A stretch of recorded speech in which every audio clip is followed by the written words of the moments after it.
Olá, irmãos, graças e paz.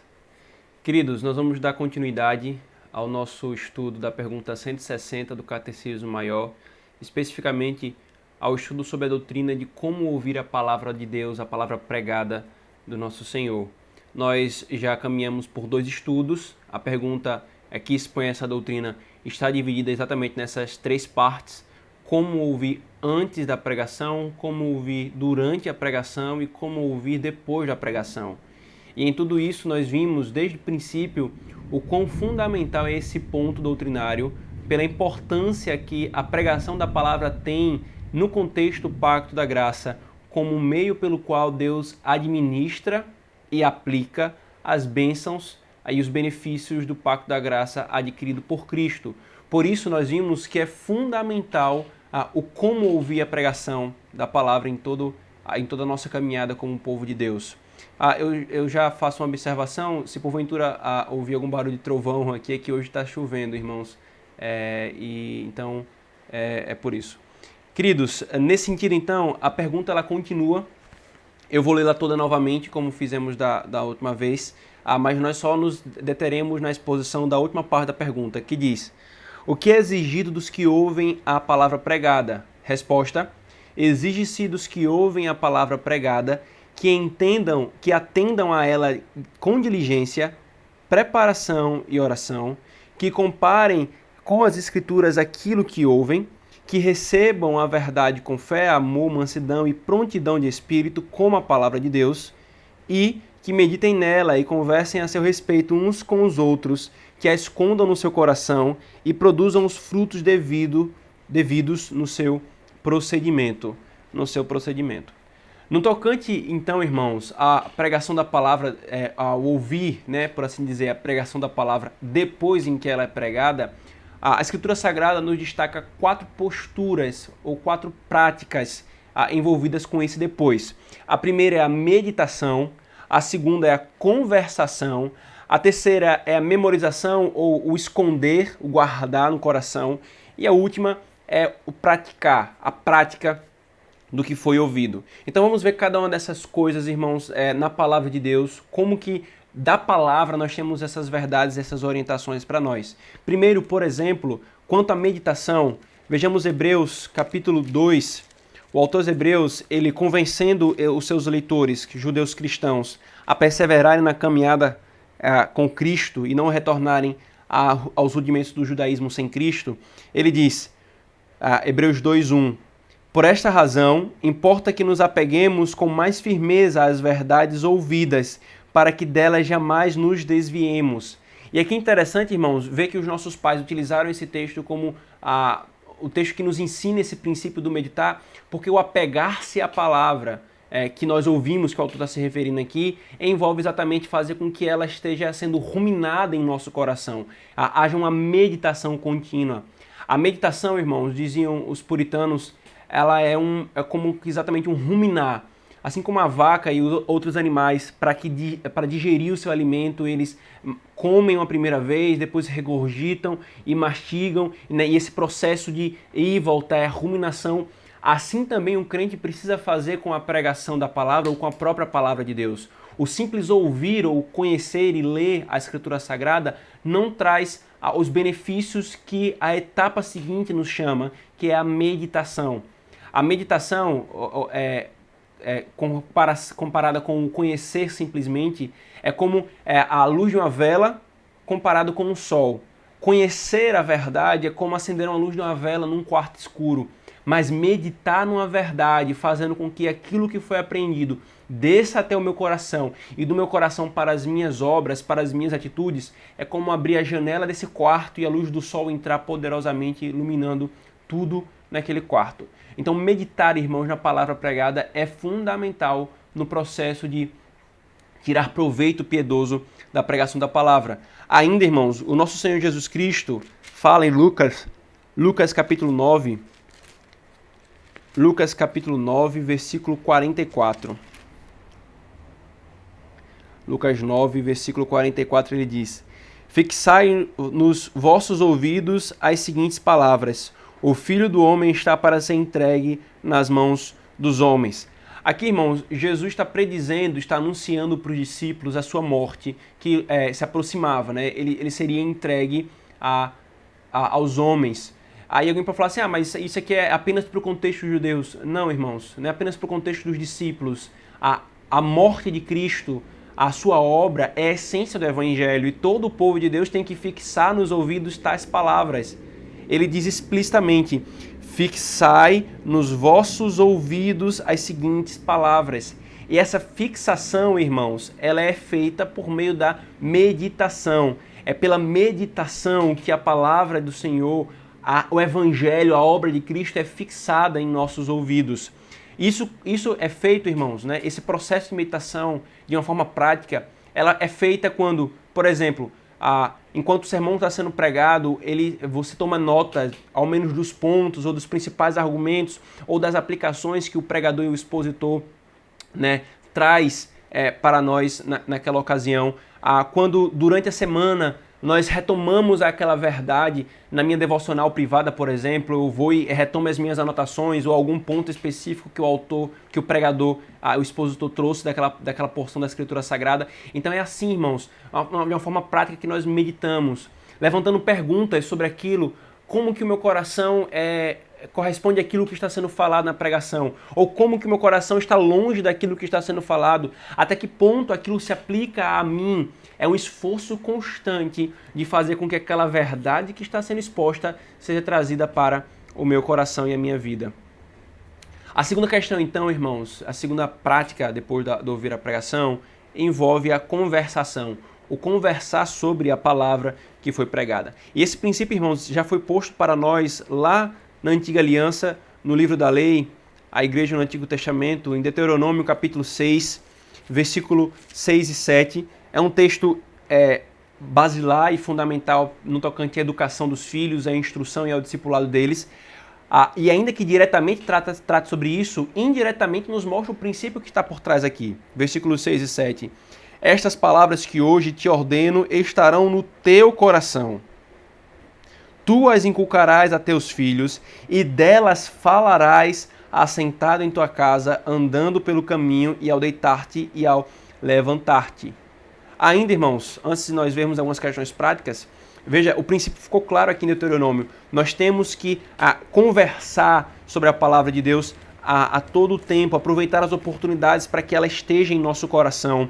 E Lucas capítulo 24, versículo 14 nos diz, e iam conversando a respeito de todas as coisas sucedidas. Nesse ponto aqui, irmãos, Lucas 24 está narrando a conversa dos dois discípulos que estavam na estrada de Emaús e que Cristo se revela, né? Aparece a eles o Cristo ressurreto.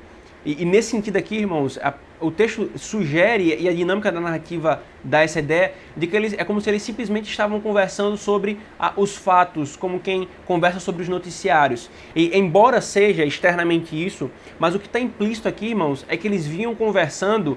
E o ponto fica claro quando eles respondem a Jesus a pergunta do que é que vocês estão conversando. Ele fala, você é o único que não ouviu acerca do Cristo que nós aguardávamos, que estava para vir, que disse que era o próprio Cristo e que morreu, mas que agora já é o terceiro dia e algumas mulheres dentre nós disseram que ele ressuscitou. Veja, eles estão falando sim dos fatos, como se fosse de noticiários, mas eles estão para além disso, meditando da relação de tudo isso com a palavra de Deus. Com aquilo que eles ouviram de Cristo e aquilo que eles viram nos últimos dias. O ponto, então, aqui, queridos, a segunda postura é que nós devemos conversar sobre a palavra pregada. Irmãos, quando o sermão termina, quando o culto termina, é proveitoso nós conversarmos sobre o que foi exposto. É proveitoso nós puxarmos assuntos acerca disso e não simplesmente esquecermos do que foi falado e começarmos a puxar assuntos sobre política ou qualquer outra coisa. Tem o seu lugar. Mas o ponto é incentivar a conversa sobre o sermão. Mas não apenas nisso, ou simplesmente isso. Mas, por exemplo, quando a família estiver voltando para casa no seu carro, ou você estiver com o seu irmão, já que se você for solteiro, pegando o ônibus juntos ou indo para a parada juntos, conversar sobre isso. Rememorar o que foi falado, de que forma aquilo aplica-se para nós. Ou no culto doméstico, durante a semana, separar um dia ou dois para meditar sobre cada um dos sermões que foi exposto. Assim, irmãos, é que nós conversamos sobre a palavra pregada. mas não apenas essas duas atitudes, mas ainda a terceira é esconder no coração, esconder ou guardar no coração.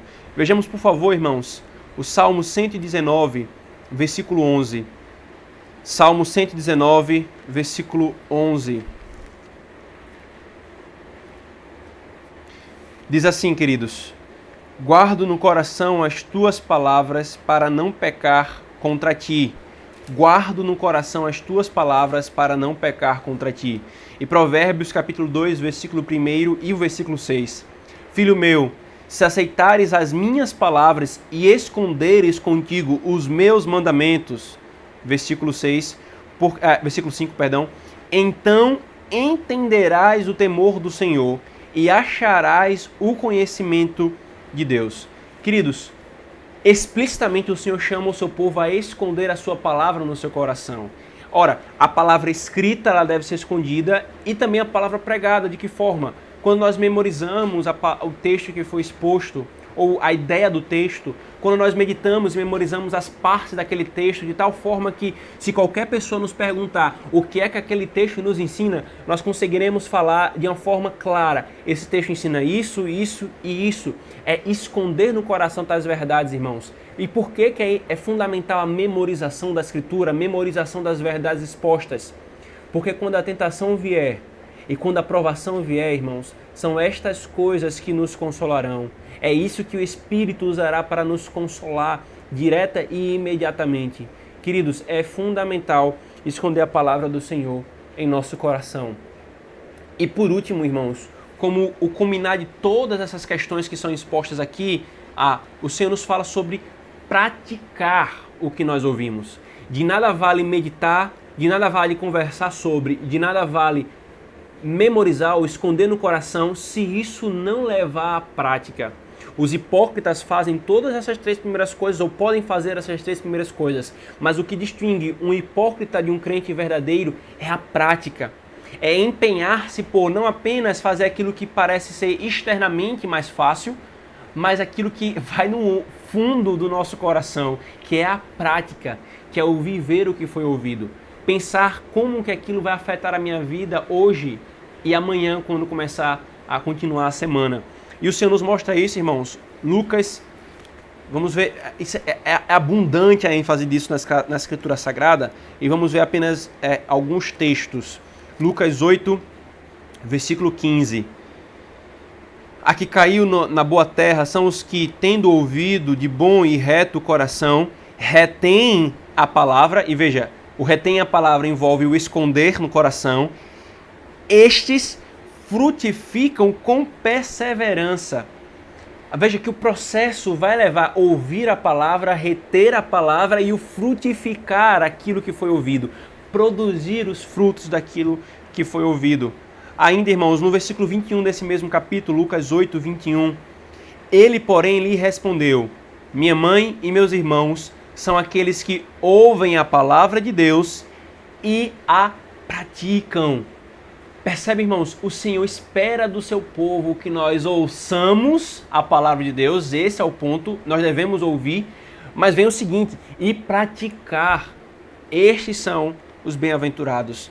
Ainda Mateus 7, 24. Mateus 7, 24. Todo aquele que ouve as minhas palavras e as pratica será comparado a um homem prudente que edificou a sua casa sobre a rocha. Aqueles que ouvem e a praticam. Esse é o homem prudente, que está firme, que está numa rocha firme, inabalável, quando vier as tempestades e as situações da vida. E ainda, irmãos, Tiago capítulo 1, versículo 25.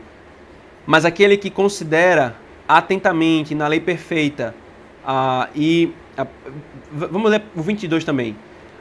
Tornai-vos, pois, praticantes da palavra e não somente ouvintes, enganando-vos a vós mesmos. Mas aquele que pratica atentamente na lei perfeita, que considera atentamente na lei perfeita, lei da liberdade, e nela persevera, não sendo ouvinte negligente, mas operoso praticante, esse será bem-aventurado no que realizar. A prática do que foi ouvido, irmãos, é fundamental na nossa caminhada. Queridos, esse cuidado com a verdadeira doutrina no tocante à palavra, esse cuidado pastoral em orientar como que os santos devem viver e se relacionar com a pregação da palavra, foi expresso aqui no nosso catecismo, porque primeiro, isso é ensinado na Escritura, isso é importante para nós, para que tenhamos o fruto e o bom proveito da escuta da pregação da palavra, irmãos, na escuta da pregação da palavra. Por isso, queridos, não negligenciemos esse ponto e clamemos a Deus por graça, para que seu Espírito traga o devido proveito no uso desses meios, daquilo que o Senhor nos orienta, no como nós devemos fazer, no ouvir a palavra antes, durante e depois. E então cresçamos e frutifiquemos para a sua glória. Esse é o ponto final da pregação da palavra. Crescimento e glorificação, frutos no meio do povo de Deus. Que Deus nos abençoe, irmãos. Amém.